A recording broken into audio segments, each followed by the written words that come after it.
जय हिंद दोस्तों, चलिए कवर करते हैं क्या कुछ घटा है India versus England first test match के डे वन में। पोस्ट मैच एनालिसिस लेकर के हाजिर हूँ आप सभी के लिए। बहुत अच्छा दिन गया टीम इंडिया के लिए। 5 टेस्ट मैच का जो ये बिल्डअप हो रहा था कि विराट नहीं है, रोहित नहीं है, बहुत बुरा पिटेगी टीम इंडिया, बहुत सारे सवाल उठ रहे थे प्लेयर्स पे, कप्तान पे, टीम मैनेजमेंट पे, गौतम गंभीर पे कि कैसा खेलेगी टीम। तो उसका जवाब टेस्ट मैच के पहले दिन में ही मिल चुका है। तो चलिए देखते हैं किस चीज़ पे फोकस किया टीम इंडिया ने, क्या कुछ पॉजिटिव लेकर के आए, क्या कुछ नेगेटिव पॉइंट्स थे जिस पर अभी भी काम किया जा सकता है। सब कुछ डिटेल में डिस्कस करेंगे। बात करेंगे India versus England post match analysis की, first test match day one की, जहां 2 सेंचुरियन हमें ऑलरेडी मिल चुके हैं। यशस्वी जायसवाल, शुभमन गिल 50+ के स्कोर बनाने में अभी तक सिर्फ पंत उसको हासिल कर पाए हैं। केएल राहुल का सॉफ्ट डिसमिसल, साई सुदर्शन को डेब्यू मिला था। तो जो कुछ हुआ है उसको डिटेल में कवर करेंगे और एक पूरा इंटरैक्टिव एनालिसिस करेंगे। तो चलिए बढ़ते हैं आगे, देखते हैं क्या कुछ घटा है पूरे दिन के खेल में। और साथ ही साथ आप लाइव कमेंट्स भी कर सकते हैं, लाइव सवाल भी पूछ सकते हैं। तो सबसे पहले क्या हुआ था, टॉस जीता था इंग्लैंड ने और किया था बॉलिंग का फैसला।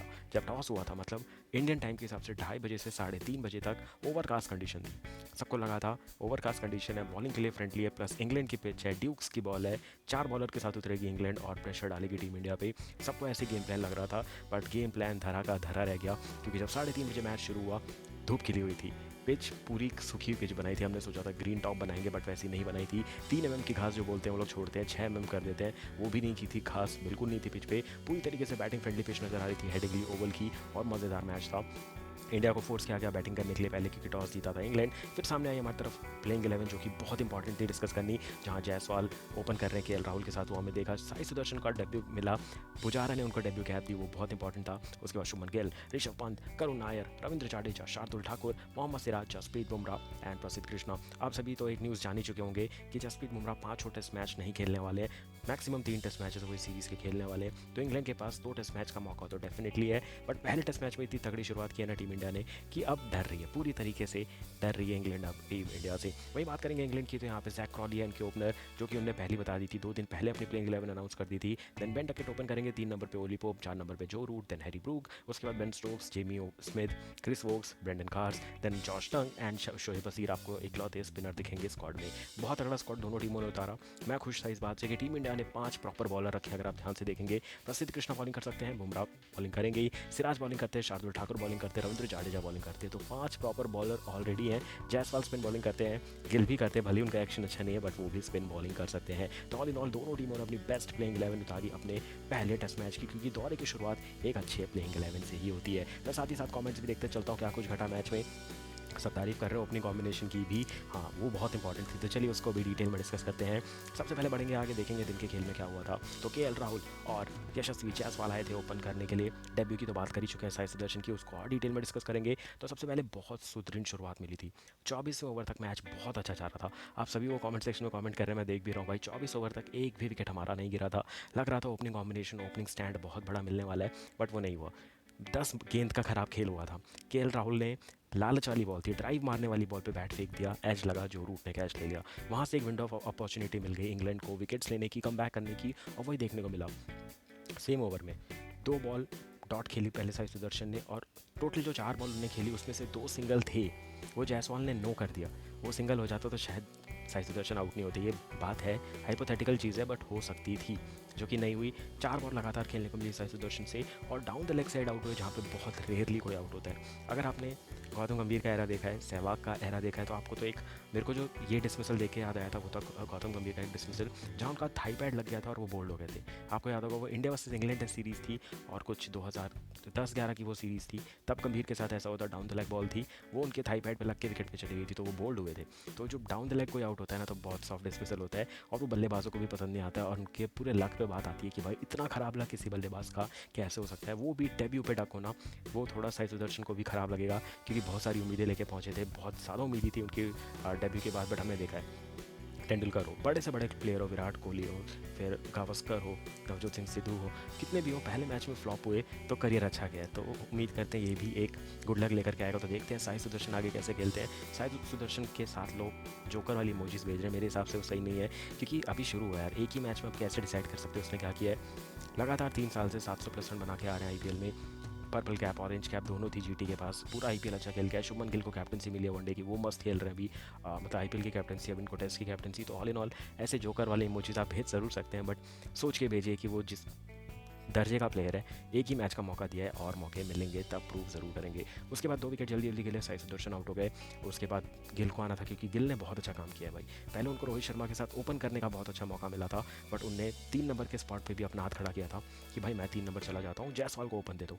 वहाँ पे उन्हें सेक्रीफाइस किया थी ओपनिंग प्लेस। फिर उसके बाद उन्होंने अब तीसरे नंबर की पोजीशन भी सेक्रीफाइस कर दी साई सुदर्शन के लिए। अब विराट कोहली के 4 नंबर के पोजीशन पे खेलते हुए नजर आ रहे हैं शुभमन गिल। बहुत अच्छी बैटिंग की उनने वहाँ भी लेकर के चले थे जायसवाल को भी अपने साथ। और जायसवाल का एक इंटरेक्शन हुआ था गिल के साथ, जहाँ पे वो शॉट खेलने के बाद 2-3 स्टेप भाग जा रहे थे।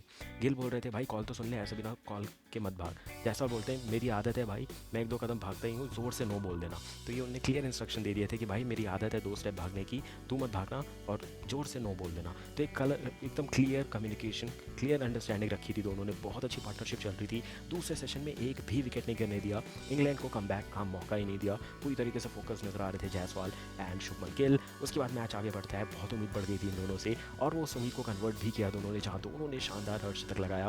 पहले आया जायसवाल का अर्धशतक, देन फिर गिल का अर्धशतक। दोनों ने बहुत अच्छी ओपनिंग पार्टनरशिप होने के बाद ये सेकंड पार्टनरशिप थी जो बड़ी बनी थी।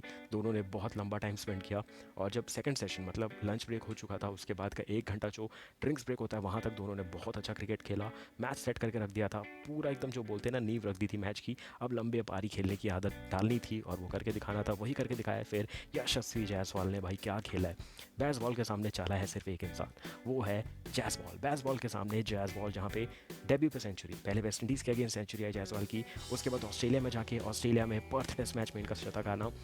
उसके बाद इंग्लैंड में पहली बार गए और हेडिंगली ओवल में शतक लगाना। तो जायसवाल भाई एज एन ओपनर पहले प्लेयर बने इंडिया से जिनने शतक मारा है जो कि लेफ्ट हैंडर हो, ऐसा कोई भी नहीं कर पाया। जायसवाल ने वो करके दिखाया और ये सेलिब्रेशन बनता ज़रूर था। और साथ ही साथ जो मुझे थोड़ा सा अजीब लग रही थी चीज़ वो ये थी कि उनको ये जो राइट फोर आर्म की इंजरी है वो बहुत लंबे समय से हो रही है, मतलब वो ज़्यादा देर तक खेलते हैं तो आपने देखा होगा उनके हाथ में आर्म गार्ड रहता है, तो आर्म गार्ड के आसपास उनको हमेशा से पेन होता है, स्ट्रेन आने लगता है, वहाँ पे उनको क्रैम्प आने लगते हैं। हमने देखा तो उनकी ये दोनों उंगली तो बेंड भी हो गई थी, खुली नहीं हुई थी वो उंगली, इतना उनको क्रैम्प आ रहा था। बहुत ज़्यादा फ्लूइड लॉस होता है टेस्ट क्रिकेट खेलने में। बट इंग्लैंड जैसी कंडीशन में ऐसा हो रहा था, ये देख के भी मैं सरप्राइज था कि इतना ज़्यादा सॉल्ट कैसे ड्रेंड आउट हो रहा है बॉडी से, जो कि नहीं होना चाहिए इंग्लैंड जैसी कंडीशन में जहाँ अभी ठंड पड़नी हल्की हल्की शुरू हो चुकी है। तो इसके बाद आया जायसवाल का शतक जो कि हमारे लिए बहुत इंपॉर्टेंट था। मैं कमेंट्स देख लेता हूँ जो कि बहुत तेज़ी से चल रहे हैं, लोग जायसवाल को रिलेट कर रहे हैं कि उनके हाथ में बल्ला नहीं तलवार थी। ये बात सही है, बहुत अच्छी पार्टनरशिप देखने को मिली थी। एलिगेंट तो यार के राहुल भी दिखे थे कमेंट सेक्शन में, जायसवाल और के राहुल की कंपैरिजन चल रहे हैं, बट एलिगेंट तो है भाई, कमाल लाजवाब राहुल, ऐसे ही आकाश चोपड़ा ने उनको नाम नहीं दिया, शानदार पारी खेली थी। 92 पे 2 थे ना, तो लग रहा था मैच सेट है, बट उसके बाद से थोड़ा ढीला भी छोड़ा मैं कहूँगा इंग्लैंड ने मैच, बट ऐसा नहीं कि पूरा छोड़ दिया है। उसके बाद जायसवाल गिल ने बहुत अच्छी पार्टनरशिप की है। उसके बाद आगे के भी डिस्कशन आ रहे हैं, उनको भी लेते हुए चलेंगे। तो चलिए बढ़ते हैं अपने नेक्स्ट सेक्शन की ओर, बात करते हैं उसके बाद क्या हुआ। उसके बाद आता है टी ब्रेक, 20 मिनट का ब्रेक मिलता है। हम सब सोचते हैं कि भाई जायसवाल को थोड़ा रेस्ट मिल जाए क्योंकि उनको क्रैम्प आ रहे हैं, थोड़ी लंबी पारी खेलने को मिलेगा, थोड़ा रेस्ट मिलेगा, अपने रिकवरी करके आएंगे। बट होता क्या है, बेन स्टोक्स की बॉल पे, अंदर आती हुई बॉल पे थोड़ा लेट कमिट होते हैं और ball just top off stump लग के जाती है, दोनों बेल्स गिर जाती है और आउट हो जाते हैं यशस्वी जायसवाल। इसके रूप में तीसरा झटका लगता है टीम इंडिया को। 5 नंबर पर आते हैं ऋषभ पंत, क्योंकि अटकलें लगाई जा रही थी कि 5 नंबर पर करुण नायर आएंगे, बट पंत को वो मौका दिया गया left hand combination, right hand combination बनाने के लिए।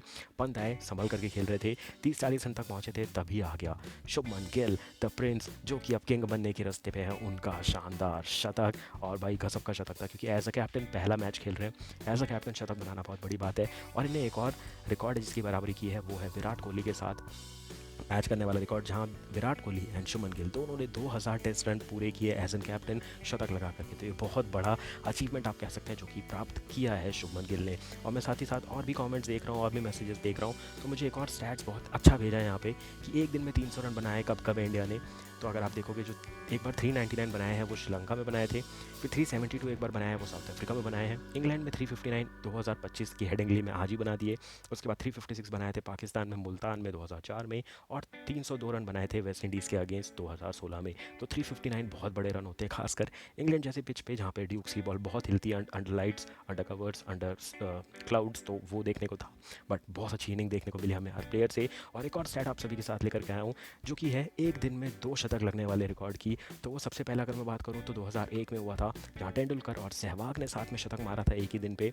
उसके बाद धवन और पुजारा ने ऐसा किया है गेल टेस्ट में इन श्रीलंका 2017, दोनों ने एक ही दिन पे शतक लगा दिया था। एंड आज जायसवाल और गिल ने लगा दिया है शानदार शतक। और यहाँ पे बेन स्टोक्स पूरी तरीके से बेन स्टोक्स बोलते हुए नजर आए, क्योंकि कुछ भी उनके पास ऑप्शंस नहीं थे, क्लूलेस नजर आ रहे थे, 5 बॉलिंग ऑप्शंस थे, बट क्रिस वोक्स का कोई धार नहीं दिखी, जॉश टंग अच्छे नजर नहीं आए, जो कर रहे थे, बेन स्टोक्स को पूरी जान लगानी पड़ रही थी या फिर ब्रेंडन कार्स को। शोएब बशीर को तो ऐसे ही लेके चल रहे हैं भाई, ना आता ना पता, बस बॉलिंग डाल रहे हैं, फुल लेंथ डाले जा रहे हैं, ना स्पिन हो रही है ना टर्न हो रही है। सेवन्थ स्टंप से सोच रहे हैं वो आप स्टंप उड़ा देंगे, ऐसी बॉलिंग करते हुए नजर आ रहे हैं शोएब बशीर। उसके बाद क्या हुआ, शतक आया तो यहाँ पे सेलिब्रेशन बनता था। मुझे सेलिब्रेशन बहुत पॉजिटिव नजर आया शुभमन गिल का, क्योंकि अगर आप इनके फेस पे अग्रेशन दिखेंगे ये बहुत ज़रूरी है। क्योंकि सब बात कर रहे थे इनकी कैप्टनसी की थी, जल्दी इनको कैप्टनसी क्यों दे गई, राहुल थे ऑप्शन कैप्टन बनाने के, ऋषभ पंत थे ऑप्शन कैप्टन बनाने के, बट इनको प्रायोरिटी क्यों दे गई वो प्रूव किया पहली बात इनने। और दूसरी चीज़, फैमिली का जो सेक्रीफाइस था वो उन्हें दिखाया। उनके फादर क्रिकेटर नहीं बन पाया, उनने शुभमन गिल पर पूरी जान लगा दी कि भाई इसको मैं अच्छा क्रिकेटर बना के रखूँगा। अच्छे कोचेस के अंडर खिलाया, फिर युवराज सिंह के अंदर पूरी ट्रेनिंग हुई, अच्छी कोचिंग हुई, फिर गिल बने जीटी का कैप्टन और अब इंडिया के कैप्टन बन चुके हैं। अच्छा रिप्रेजेंटेशन किया, शतक बनाया और लोगों के मुंह पे ताला लगाया। जो ये सेलिब्रेशन था ये बहुत कुछ डिस्क्राइब करता है कि ये किस किस का मुंह शांत करवाना चाहते थे और करवाने में कामयाब भी हुए। और ये गले मिलके भाई थोड़े अपने आप को काम डाउन किया, जो कि बहुत ज़रूरी था, क्योंकि ऋषभ पंत है सामने जो कि एक्सपीरियंस प्लेयर की लिस्ट में आते हैं। इस पूरे स्क्वाड में अगर आप देखो, ऋषभ पंत और जडेजा सीनियर मोस्ट प्लेयर है, तो इनको टीम लेकर चलनी पड़ेगी। और बॉलिंग में जसप्रीत बुमराह एंड मोहम्मद सिराज, तो ये चार ही प्लेयर है जिनको पूरी टीम लेकर चलनी है। करुण नायर के पास भी एक्सपीरियंस है, भले अभी रिसेंटली टेस्ट नहीं खेले हैं, बट यही 4-5 प्लेयर है जिनको पूरी टीम लेकर चलनी पड़ेगी, क्योंकि विराट और रोहित नहीं है, तो ये बात भी लेकर चलनी पड़ेगी साथ ही साथ। उसके बाद एक फ़नी इंसिडेंट भी देखने को मिला था, जहाँ ऋषभ पंत अपना T20 मोड एक्टिवेट कर चुके थे, बट मजाक उड़ाते हुए नजर आ रहे थे वहाँ पे बेन स्टोक्स। और ये हमने देखा है, ऑस्ट्रेलिया इंग्लैंड ये दोनों देश ऐसे हैं जब कुछ नहीं हो रहा था तो स्लेजिंग पे उतर जाते हैं। इसलिए सेना कंट्रीज़ में मेरे को साउथ अफ्रीका और न्यूजीलैंड बहुत पसंद है, क्योंकि चाहे मैच फंसा हो, बना हो, बिगड़ा हो, कुछ भी हो रहा हो, वो स्लेजिंग पे नहीं आते।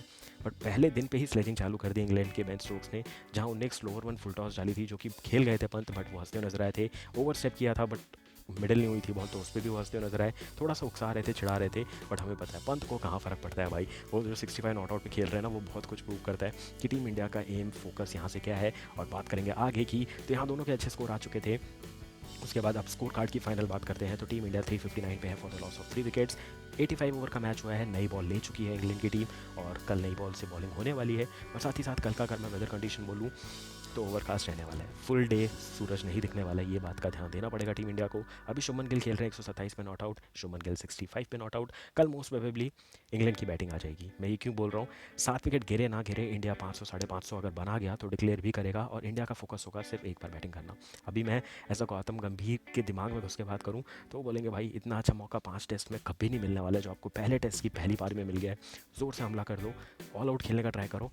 ऑल आउट खेलने में अगर 550-600 रन बनते हैं तो बहुत बड़ी बढ़िया बात, वरना हम तो ऑल आउट खेलने वाले हैं। और ऐसे टाइम पे लाएंगे हम बैटिंग करने के लिए इंग्लैंड को, जहाँ पे वो ऑलरेडी किसी सेशन के बीच में होंगे, थके होंगे, दोनों ओपनर्स को आना पड़ेगा, जो कि मोस्टली सेकंड सेशन के आप देखोगे जब 10-12 ओवर बचे होंगे तब, या फिर थर्ड सेशन में जाके 10-15 ओवर की बैटिंग करवा सकती है इंग्लैंड को इंडिया। अगर इंडिया लंबा खेल गई तो कल कुछ भी हो सकता है, क्योंकि इंग्लैंड का हमने देखा है ऐसे टेस्ट मैच भी हुए जहाँ 120 पे 1 विकेट गिरा है, 200 पे ऑल आउट। तो कंडीशंस को भी थोड़ा मद्देनजर रखते हुए भी होना पड़ेगा। साथ ही साथ वो होम टीम है भाई, कभी भी कम बैक कर सकती है, इस चीज़ पे भी ध्यान देना होगा। बात करेंगे विन परसेंटेज की, जो कि देखना बहुत ज़रूरी है यहाँ पे।